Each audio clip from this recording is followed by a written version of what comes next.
নেতৃবৃন্দ, উপস্থিত যুবক ভাইয়েরা, ইসলামী ফ্রন্ট যুবসেনা ছাত্র সেনা নেতৃবৃন্দ, আহলে সুন্নাত ওয়াল জামাতের নেতৃবৃন্দ, আসসালামু আলাইকুম ওয়া রাহমাতুল্লাহি ওয়া বারাকাতুহু।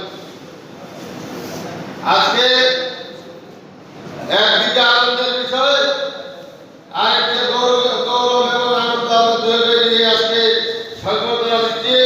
কেননা আমাদের বহুদিনের প্রত্যাশিত আমাদের সৈয়দ হাসান সাহেব আজকে উপজেলা পরিষদের চেয়ারম্যান হিসাবে আসন গ্রহণ করছেন, আমাদের চুনারঘাটের চেয়ারম্যান হিসাবে নির্বাচিত হয়েছেন।